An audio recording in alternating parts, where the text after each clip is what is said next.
Tips from the FDA to safely treat your child's cough and cold. Medication for colds. Most children recover from colds on their own, and cough or cold medicine won't speed recovery. Some medicines can cause serious side effects, especially in young children. Safe cold treatments. Non-drug treatments like using a cool mist humidifier, saline nose drops, nasal suctioning, and acetaminophen or ibuprofen for fever and pain are recommended for treating cold symptoms.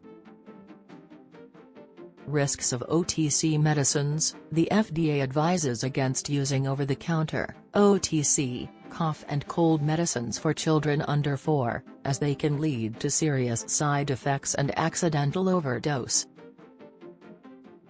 Homeopathic medicine warning. The FDA does not approve homeopathic cold products for children, citing safety concerns and lack of proven benefits, urging caution with these products. When to call a doctor. Seek medical help if your child shows severe symptoms like high fever, blue lips, labored breathing, dehydration, or worsening condition.